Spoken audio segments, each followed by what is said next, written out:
Hello, everybody, and thank you for joining this webinar on CIBSE CPD in Australia and New Zealand. My name is Natasha Vanderkran, and I'm the head of strategic projects at CIBSE in London. I've been working at CIBSE for around 5 years now, and within my portfolio is, of course, CPD, but also membership development. So I'm responsible for growing membership within companies and with individuals across the world. Also look after academic accreditation, training and development schemes, and the CPD directory as well. I'll just hand over to the other presenters to do a brief introduction. So over to Stephen Page, please. Hi, and good evening to you, and good morning from here from the UK. So my name is Stephen Page, and I'm an associate mechanical engineer. I've been working with Atkins Realis on and off now, but started in the industry in 2007. Not only have I worked in the UK, but I spent some time in the Middle East and in North Africa as well. And I've been the chair of the CPD panel since the start of 2023. Go on to Deborah next. Hi, good evening all, and good morning from the UK. My name is Deborah Headley, and I have been at CIBSE for 5 years, as of next week. I manage the CPD processes here at CIBSE. I oversee the audits, and I work with the CPD panel. I also work with CPD providers for companies who require their presentations to be CIBSE approved, and I also manage that process. I'll pass you on to Stephen Hennessy. Hi everyone, Steve Hennessy. I'm here in Australia, so it is evening, I promise. I am the membership secretary for CIBSE over here in my volunteer role, and I'm the poor chap that had to help pull all this together for our region when we realised that things were happening with the various governments. Sharon. Oh, hello. Hi, my name is Sharon Pistangi. I am the regional manager for CIBSE in Australia and New Zealand. So I help the regional committee here to achieve their goals and targets around membership, events, training, that sort of thing. Yeah, and I've sort of helped to have this particular tool to help with the members in the region. So with this tool to sort of use, I've helped have that one develop. So, Thank you, everybody. So just moving on now to some housekeeping. So please, can we all keep your microphone on mute when you're not talking? And as Sharon mentioned earlier, this session will be recorded and we will share it with you afterwards. There will be some Q&A at the end, so please, if you have a question, can you put your hand up through Teams and turn on your video and camera when you are speaking? And of course, unmute when you want to talk. But we also encourage throughout the session, if you have any questions that pop up, please do send them through in the Teams chat. If they're a short question, we can address them throughout the session via Teams, or we can address it as a group during the Q&A session at the end. Just to go over the agenda, so first of all, we have the introduction by Stephen Page, who'll then hand over to Steve Hennessy, who'll go over the ANZ CPD requirements. Then Sharon will give you an overview of the new CPD recording tool. Deborah will talk about the CPD audit, and then we'll hand back to Stephen Page, who will go over some tips on how to record CPD. And lastly, we'll end with some Q&A. So I'll now hand over to Stephen Page to do the introduction, please. So over to you, Stephen. So I thought I'd try and start with and be clever. So I thought I'd start with the facts, and I went to ChatGPT or through Bing's Copilot, and I asked it the question, when did the CPD panel start? And it came back with a response saying it couldn't find an exact date, but it found an article by a member stating they had started on the panel in 2013. So I went down, clicked on the link, and then it turned out it was one of my articles. But I spoke to Deborah yesterday, and we did some digging, and we think it originates back in 2003. So It's been going a lot longer than I thought. So I then went on and asked it, so where does CPD originate?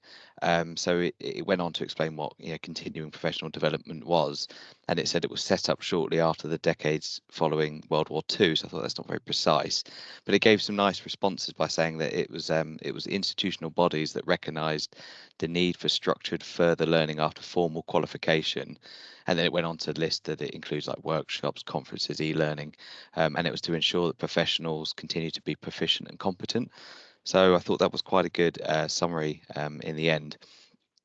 So what does the CPD panel do? So of the main panel, we have 7 main members that meet sort of biannually, and then there's a sub panel of 26 members, and across the main panel we cover sort of 5 different nationalities. So we used to do the meeting in person, but we now do it on Teams because of the sort of the international connections. And we maintain the CPD panel, the CPD directory, which is 200 sort of companies who put forward their material for us to review for sort of the CPD webinars, and we basically ensure that it's not commercially biased, that it has some learning outcomes, and has relevant and sound sort of technical information within it.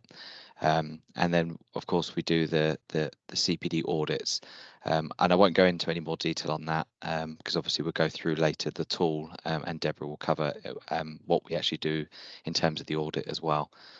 So hand over for the next slide. Okay, so Steve Hennessy, we're going to go over to you. So I'll stop sharing. And if you can take over.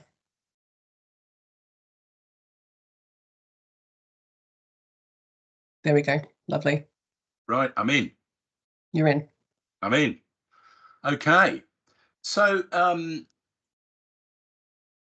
what's happened here? Many of you will know that various governments in our region are starting to impose some new restrictions on engineers, and I'm sure you won't be surprised given the state of our industry and some of the very poor practices that have been occurring recently. It's no surprise that governments are doing this. It's a little unfortunate because certainly in Australia, every state government has their own rules, and so they're setting up asking engineers to be registered within the specific states. So from CIBSE's point of view, if we're going to remain relevant to our in our region and relevant to our membership, we've got to respond to these challenges, and that's what's driven all of these changes. So basically from January 2023, so over a year ago now, it's actually been mandatory for all CIBSE corporate members and those working towards chartered status within Australia and New Zealand to complete 150 hours of CPD every 3 years. So previously we worked on around 30 hours per year. So obviously that is a bit of an increase, but it isn't just that. So there are some kind of interesting complications around the whole thing. But this does bring us in line with some of the other professional institutions within our region, and in particular, Engineers Australia. So, as I said, it's not just the 150 hours every 3 years. There's a whole set of requirements around these, and particularly within sub-disciplines. Now, I've put an asterisk next to sub-discipline. I'm a building services engineer. I don't think of myself as a building services engineer, mechanical, building services engineer, electrical, so on and so forth. But unfortunately, our friends in government do not make that distinction. So whilst we've been lobbying hard for them to accept the term building services engineer, basically we haven't won that argument. So what that means is we have to have areas of practice that respond to the requirements of the different governments in the different jurisdictions. So for the moment, there are, strictly speaking, two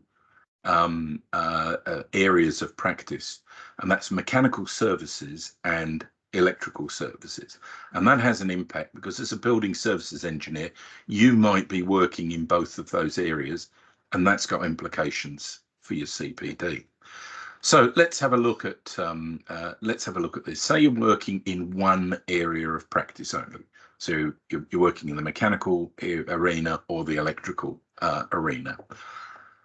The way those 150 hours are going to be broken down are 50 hours must relate to your area of practice. So 50 hours must relate to the mechanical side of building services engineering or the electrical side of building services engineering. 10 hours has got to cover risk management. Then 15 hours has to be about business and management skills. And it gets slightly more complicated because there's a remaining 75 hours. And of those 75 hours, a minimum of 15 has got to be related to safety, 30 hours to sustainability, and 3 hours on ethics. Now, these are all minimums. There's nothing stopping you doing more than that, but these are all absolute minimums. And if you work in two areas of practice, then you've got to record at least 50 hours for each area across the 3-year practice. So 50 hours to the first area of practice and 50 hours to the second area of practice. Again, 10 hours of risk management, 15 hours for business and management skills. You're then left with a minimum of 50 hours, and you go, hang on a minute, that doesn't seem to make sense, but I'll explain in a second. Minimum of 50 hours for any other CPD activities. And again, 15 hours of safety, 30 hours of sustainability, 3 hours of ethics. When you add all of that up, you're thinking to yourself, hang on a minute, that comes to 175. If you're working in two areas of practice, you are actually allowed 25 hours of overlap. So if you are doing something that could fall into both the electrical and the mechanical, you're allowed to count that to both of them up to a maximum of 25 hours. So there's more. You can't just claim anything. So within the discipline boundaries, there's no maximum limit for what you can claim for formal study, postgraduate study, tertiary courses and the like. Short courses, you can claim up to the 150. Same with workshops, seminars, discussion groups, conferences, technical inspections like CIBSE site visits, and also technical meetings. So all of these are deemed, you can book as many hours as you have done on these, not a problem. But there is a problem with some of the other stuff that you may book. So for instance, structured learning in the workplace is limited to 75 hours in that 3-year period. You can't claim more than 75 hours, even if you've done 300 or 400 hours. The maximum you can claim is 75. Private study, that's limited to 18 hours over the 3-year period. You can't claim any more than that. And services to the engineering profession is limited to 50 hours over the 3-year period. There are a few more. So if you prepare papers for conferences and the like, you're only allowed to claim 45 hours unless it's a peer-reviewed paper or peer-reviewed papers, in which case you can claim up to 75 hours. And if you are teaching, if you're an academic, you have to demonstrate 40 hours of industry involvement in that same period.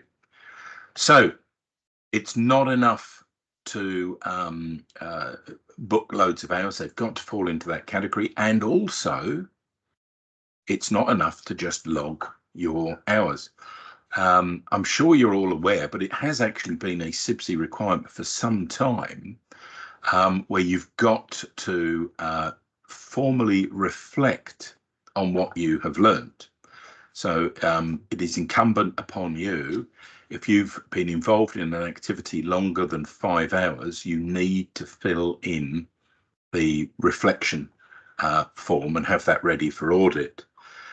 You must also, even if you haven't done something that is over 5 hours, you must reflect on at least 2 CPD activities in your first year. So that is a very important part of that. Now, if you are confused, I can assure you that I worked on this for ages and I am awfully confused by some of this. But Sharon has some really good news about this, and Sharon has spent a lot of time with some very clever people to work up an Excel sheet that is going to do a lot of the maths for you. So I'm going to hand over to Sharon now, and she's going to take you through how that all works. Thank you, Steve. Okay, so I've created a short, succinct video that I hope will help. There's a demonstration of the CPD tool. So I'm going to share that video now, but from a practice that we did a few minutes ago, the volume as it comes through is quite low. So I'm going to ask you all to turn your volumes up to the maximum. This recording will also be on the website so that you can watch it again at any time. But for today, if you really, if maybe give us a thumbs up or a thumbs down, whether you can hear it or you can't. If it's a real problem, I can manually go through the slides, but let's see if we can get this to work.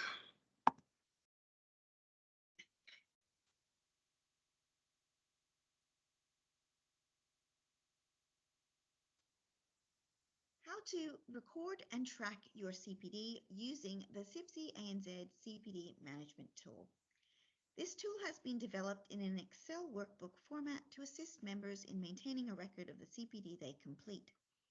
This tool will allow corporate members to track CPD against total hours required, as well as track against minimum requirements for each competency and against maximum quotas imposed for certain methods of learning. Details of these requirements will be covered in more detail later in this presentation. The workbook also includes space to document your reflection on the CPD you complete. Remembering there is a minimum requirement to reflect on 2 CPD activities per year and on any CPD activity over 5 hours long. This recording today will cover where to access this tool and how to record and track your CPD. It will also help you to meet the reflection requirement. I will now cover how to access this tool. You can access the CPD management tool by locating membership and registration on the top navigation bar of any CIBSE website. First, hover over this tab until a drop-down menu appears. From the drop-down box, hover over the tab Membership Information. This will open another drop box from where you should click Continued Professional Development.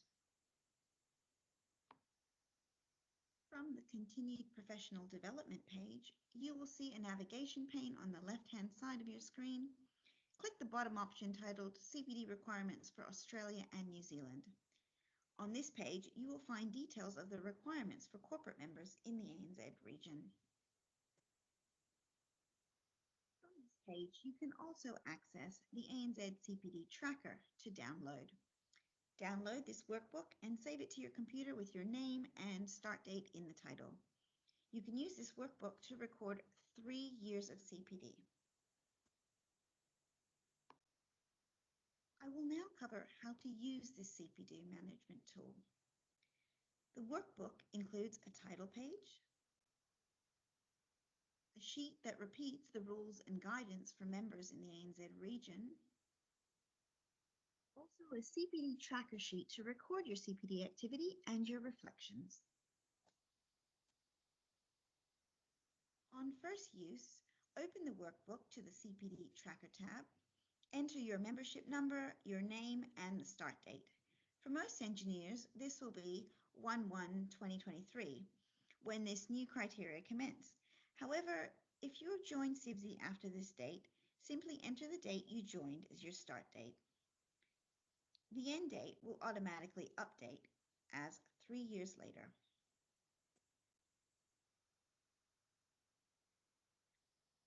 The next thing to add will be your area of engineering practice to the CPD Area of Competency dashboard. A drop-down box lets you select from academia, energy management, electrical, facades, facilities management, environmental, hydraulics, mechanical, and other. For those who work in 2 areas of engineering practice, go ahead and select your second area of practice from the cell below. If you select Other, then fill in the area of practice in the blank cell to the left.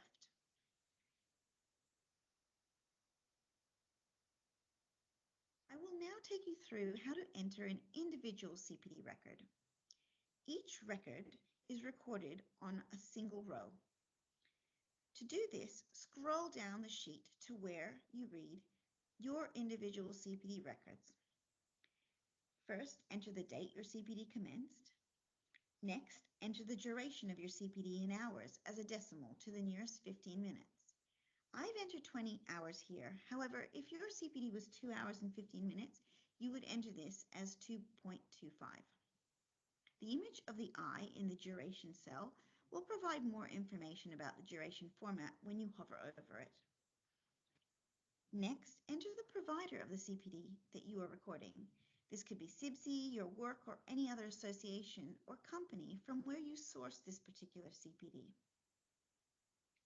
Next, enter the title, activity title. This could be the title of the seminar, course, or publication, or this cell could simply be used to describe the activity.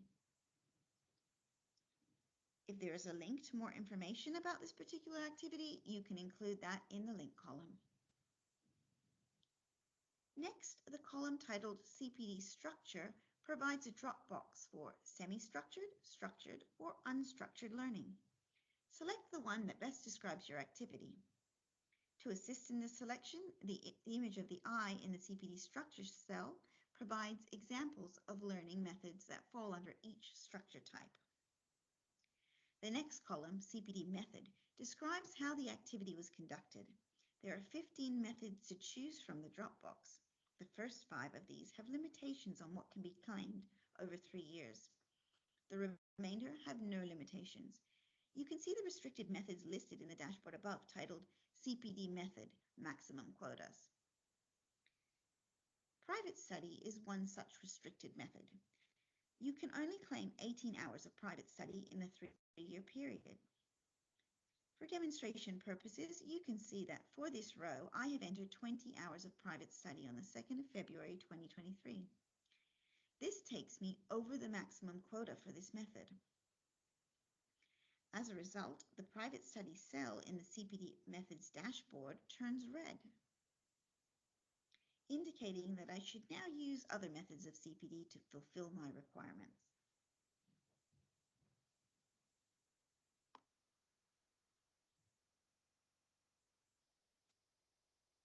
Next, you are asked to express the percentage of your activity that relates to each CPD area of competency. The TechPrac 1 column refers to what was entered above as area of practice 1. In this example, it is electrical. TechPrac 2 is only relevant for those with a second area of practice. Most members will only have one area of engineering competency, and so this column will remain blank. The following 6 columns are abbreviations for each area of competency: risk management, management and business skills, safety, sustainability, ethics, and other. These columns must add up to 100%. When they do, the check column will read OK. If they don't, the check column will read error. The dark grayed out columns to follow show the breakdown in hours of the percentage split just entered. These columns are read-only. Again, for demonstration purposes, of the 20 hours, you can see I have marked 80% of this CPD activity as related to safety and 20% as TechPrac 1, or in my case, electrical. This is reflected in the dashboard above on the left, titled CPD Area of Competency. These cells remain red until the hours have been met. Because I have now met the required 50 hours of safety, this cell turns green. Because in this example, I have only completed 4 hours out of the 50 required for electrical, this cell remains red. This dashboard allows me to track the competencies I need to focus on for the future CPDs.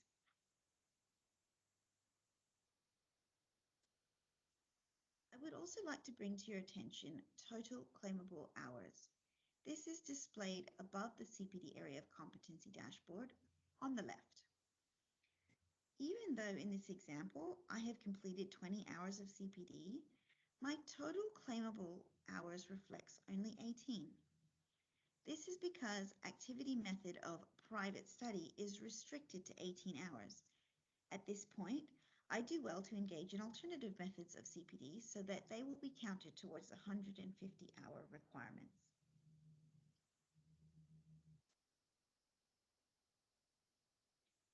I will now explain a nuance for those with 2 areas of engineering practice. For those who wish to maintain registration in 2 areas of practice, for example, mechanical and electrical, you are required to complete 50 hours of CPD for each of these engineering practices. However, it is important to note that you can double claim up to 25 hours of CPD that overlaps both areas of practice. Firstly, in the CPD Area of Competency dashboard, ensure that you have entered your 2 practice areas.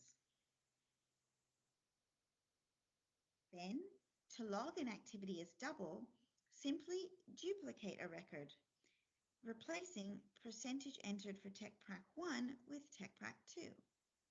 For example, a 2-hour cybersecurity seminar that equally covers mechanical services and electrical services would be recorded over 2 rows as shown, with the only adjustment being that the second row, the CPD, is attributed to mechanical instead of electrical.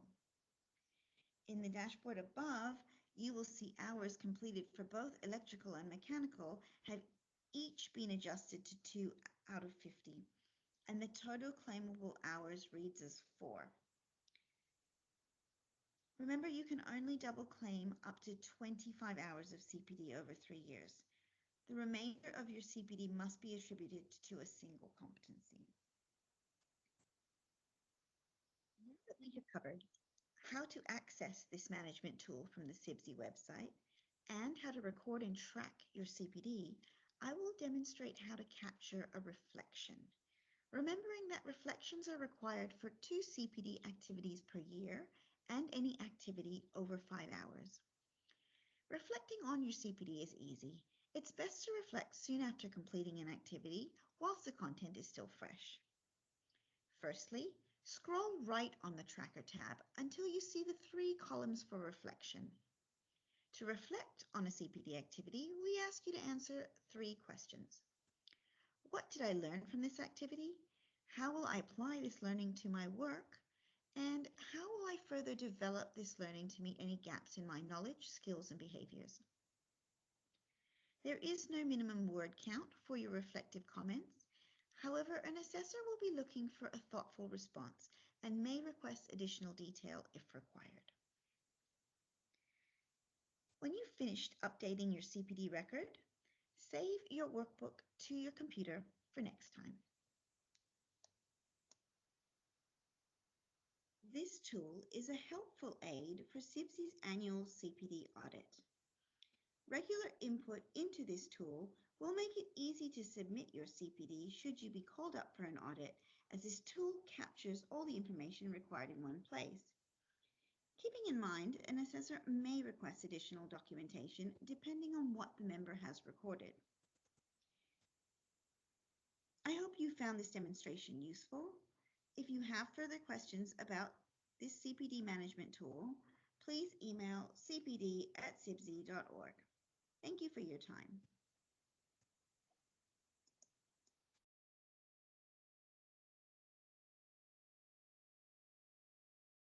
Thank Okay, you, Sharon. hope people could hear that. I couldn't see if there was any comments to say. I'll look now, but I couldn't hear that. Okay. No, I think that went fine. Okay, So I'll good. just go back to sharing my screen, and then it's over to Deborah.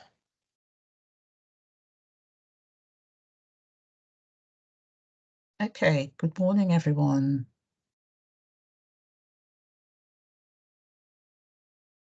Okay, so now I will talk to you about the CPD audit. The CPD audit is conducted annually in order to meet our regulatory requirements set by the UK's Engineering Council and the state-based registration schemes in Australia and New Zealand.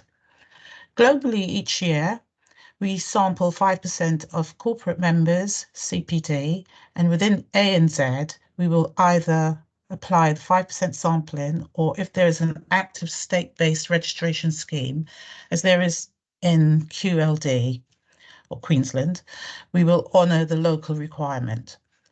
The requirement for Queensland is currently 100% of members. Next slide. If you have been selected for the audit, you will receive an email from CIBSE CPD informing you and outlining the steps required to participate. Exemptions can be granted to those with certain circumstances, such as parental leave, long-term illness, or a career break. If these apply to you, then please inform us immediately and we will mark you as exempt from the audit. It is a requirement of the BPEQ that we will inform them if your CPD is not provided within 30 days of us emailing you. Therefore, we ask that you participate as soon as you're able to. If the first deadline isn't met, we will follow up via email.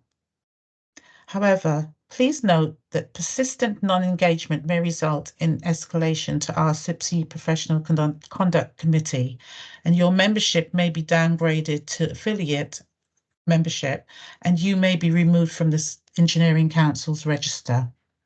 Next slide.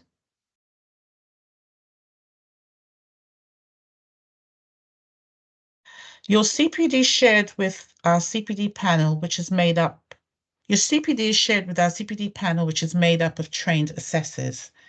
They will be reviewing your records and reflected responses to ensure it meets the requirements, but also that it represents well-rounded learning. Feedback will be provided, and if it is deemed that more information is required, the panel may request that you submit additional detail on your CPD, elaborate your reflective practice questions, or participate in the following year's audit. I will now hand you over to Stephen Page, who will talk to you about the CPD best practice. On to the next slide, please, Tash. Thank you. So I thought I'd give some examples of good and bad CPD. You know, I've been on the panel for 11 years now, and we started the audits probably about 5 or 6 years ago. And you know, in terms of bad examples, you know, it's quite easy to name a few, but you know, I recall one that came in and it just had a single line and it said 100 hours reading the CIBSE journal. So I think it's easier to describe it in terms of what makes good practice for recording CPD. So I made this acronym as I was sort of jotting down what I thought, you know, constitutes good CPD. So I put the acronym in as OVER. So you know, you should be starting really with a set of sort of objectives that are linked to your activities that you're recording. And what I always suggest to everyone is part of your company, you know, you'll be setting your annual objectives as part of your PDR. Often they could be taken, maybe manipulated, and that's normally a good starting point. You know, I've got an objective for this year to become a CPD interviewer. So, you know, that's one of my key objectives that I've got on both my PDR and for my CIBSE. Then you've got to have variety. You know, it's it's not just about having the same type of activity, you know, and it's looking at, you know, whether you could actually attend conferences, in terms of the sort of the CIBSE journal or other journals, whether you can contribute to writing, of course, reading journals. Then there's presenting material is one of the best ways to learn a subject. You know, if you're presenting back to your team on something you've learned. Of course, you can include like mentoring, you know, for the more sort of senior engineers. And then, you know, obviously you've got your internal courses and like external courses. I put down evidence optional because you know, you can't always get evidence of your activities, but it's just good housekeeping. If you're doing a seminar and you get a certificate to keep a copy of it, and you could keep that in your records. And then reflection. So we introduced the 5 hours or longer to any activity, I think it's about 2 years ago now, and at least a minimum of 2 activities a year to be reflected on. Now, example, you know, and the reason for reflecting is that it helps cement a knowledge of an activity after learning, and it's, as Sharon said, it's best to do directly after you've completed an activity. So some examples include reading extensively around the subject after you've completed an activity. Another good one is speaking to your colleagues about an experience, actually just having a conversation about what did you think of that and what are your thoughts on this. The obvious one is just the observing, the paying attention, and the focus, especially when it comes to like online seminars, because when you're sat there, it's easy for an email to ping in a Teams chat, and it's taking in the information that you're listening to. So I always find the best way to properly reflect, and we always say it to sort of our members of staff if they go on a course, you know, so 5 hours or longer, is that they come back into the practice and they do a presentation, and you know, that forces you to go back through the material. What were the key points? And it really does help to remember what it is you've been taught. And then that comes into the, you know, you've got to self-assess yourself. What was the impact of that activity? And then writing down what you've learned. And then sort of a final example is sort of to experiment and adapt what you've learned. And so how can you apply your knowledge, you know, in terms of what you're doing? Or is there some new product that you think, oh, that could be a good idea for our client, maybe we could look at that in our project. So Tash, if you go on to the next slide, please. So I thought lead by example. Obviously I don't use the new tool that's been released. Obviously I'm UK based as well. We do have our own tool here in the UK, but I started mine version prior to that, and it's just in Excel. So I picked this example specifically because there's a mixture of activities on you can see on the screen. So, and there's one on there which it might even be a surprise to some, but there was a BBC documentary I watched that Hal Davis, technical director at CIBSE, recommended, and you know, I sat down, I watched that, and I sort of, during a Teams call, I mentioned it and some of the outcomes of it, and I put that down as an hour of, you know, building safety. So you know, there could be activities in all types of different things. So if you go on to the next slide, please.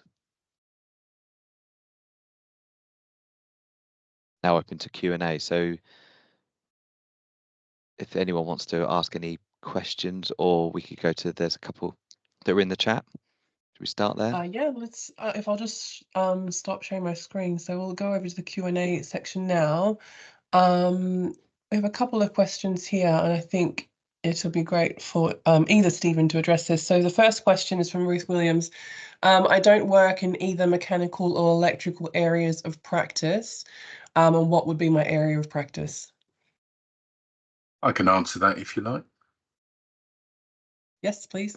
So Ruth, if you download the spreadsheet, under the area of practice, there's a lot more than just mechanical and electrical. So at the moment, it's got academia, energy management, electrical, environmental, facade, facilities management, hydraulics, and mechanical. It's also got another section that says other. If other, please say. although I note that it's not actually possible to enter anything in under that. But you're not restricted to just those, but there is a much bigger selection. The reason that it's mechanical and electrical, why I highlighted mechanical and electrical, is that the various building practitioner boards think mechanical and electrical. Strangely enough, if we look at what's happening in Queensland, and it is suggested that what's happening in Queensland is going to be rolled out around the other governments within Australia. In Queensland, they do not have an area of practice for hydraulics engineers.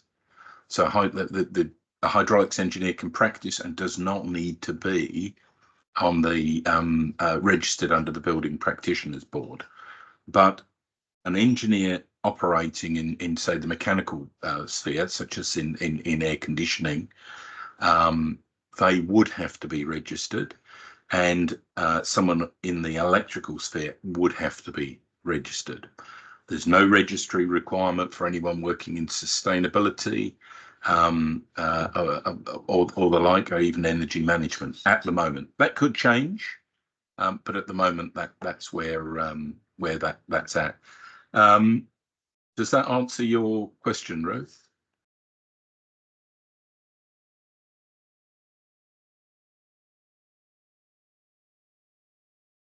All very quiet. I'm going to take that as a yes. See a thumbs up. Yeah. Thumbs up. Okay, excellent. Thanks, Steve. Next question. So how? Sorry. Yep. Did you want me to answer Gary's as well? Yes. So Gary says, how does this align with Engineers Australia, as he's both CEng and CPEng? And that's the same for me, Gary. The Engineers Australia also requires 150 hours over 3 years. And indeed, our requirements were to some extent modelled on Engineers Australia. The only variance that we have is we're a little bit more prescriptive than Engineers Australia in the areas of sustainability and I think it's ethics. I'm not sure. So the reality is that if you meet the CIBSE requirements, you're going to meet the Engineers Australia requirements. What hasn't been sorted out yet is whether Engineers Australia will accept our spreadsheet.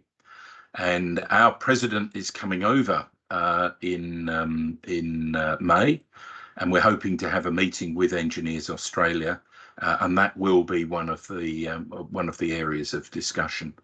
But I can't see any reason why they wouldn't accept it, because basically we're asking for the same thing, just a little bit extra in a couple of areas.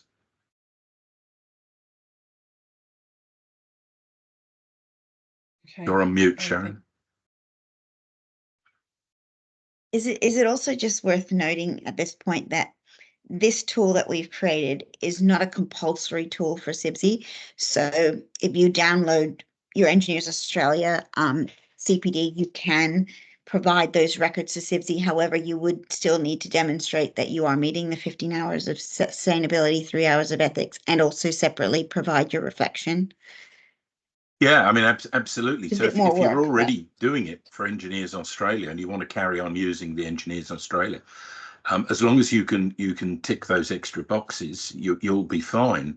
I just think that the spreadsheet that you've developed, Sharon, is way ahead of the other stuff that's out there at the moment. So it just makes someone's life easier. But look, by all means, use the Engineers Australia templates and make sure you've just covered what we need. And that also addresses another question by Dr. Phil Roach, and I believe another one as well, Ray Yee, about the Engineering New Zealand. So you can use any tool that you currently, literally just what Sharon and Steve said, as long as you can evidence that you've met the requirements and address the reflection. Deborah has a template on the CPD reflection, so that has the questions that we ask you to ask that she can share with you if you are selected for audit.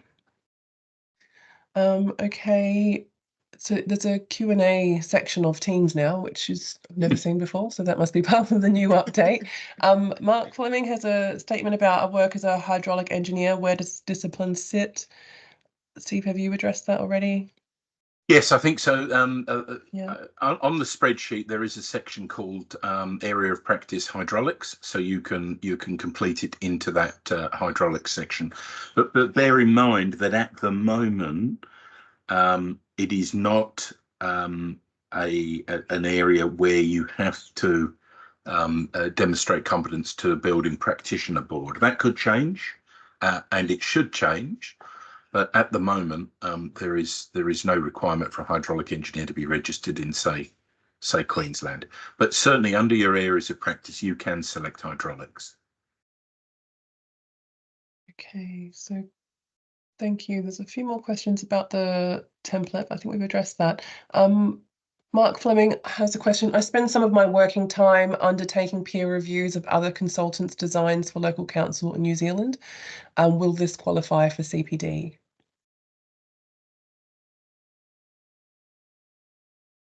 Stephen I'm Page? giving that one to Mr. Page. Yeah, I would suggest it definitely, yes, absolutely. And you know, if you're spending a number of hours reviewing it, and you know, what did you learn, what did you pick up, you know, I would suggest that definitely counts. Lovely. And we've got another question from Ruth. How does the new ANZ CPD requirement correspond to the UK requirement? If different, will they be equalised? Stephen Page, did you want to? Or at the moment, I mean, the UK is obviously not as descriptive and as the ANZ requirements, so I don't think they will. I think they will remain different, unfortunately, at this time. So the UK requirements currently, and so it's the rest of the world, basically, it's everywhere apart from ANZ, is that members now need to complete one activity on building safety and one activity on sustainability, and it needs to be a semi-structured activity. What that is, it's up to the individual. And also members need to complete mandatory reflective practice on their CPD, which mirrors what we ask of ANZ members. It might Yes, also I think it's worth pointing out that we have more onerous requirements or more prescriptive requirements than the UK, and that is not through our choosing. That has been driven by government requirements over here. So please don't shoot the messengers. I was going to say that, look, we're trying as best we can as CIBSE to keep communication separate about CPD requirements, but there could be like a newsletter, or it's happened in the past where you might see this information about the new requirements for the rest of the world. But just rest assured that ANZ is a very separate region, and these requirements that we've gone through today are the only requirements that you need to follow if you're working in the ANZ region. Thank you. And I think sorry, Steve. There was a few more in the Q&A, wasn't there? I think we've addressed them because they were largely about using different spreadsheets or different tools. Okay. Oh, here's another one. We've just got someone in the chat.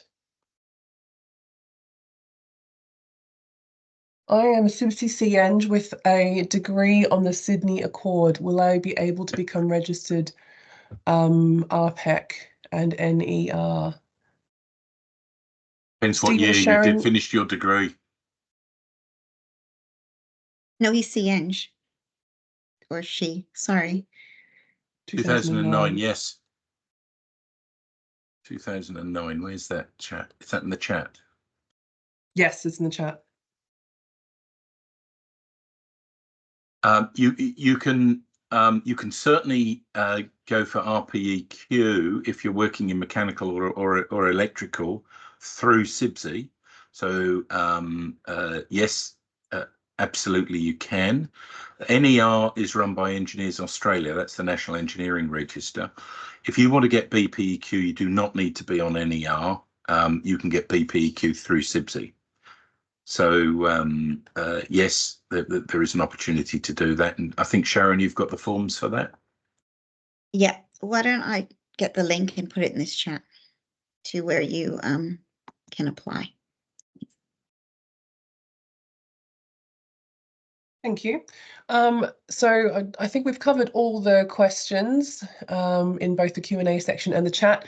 Are there any more questions from anyone at all? Free to pop it in the chat or raise your hand if you wanted to talk.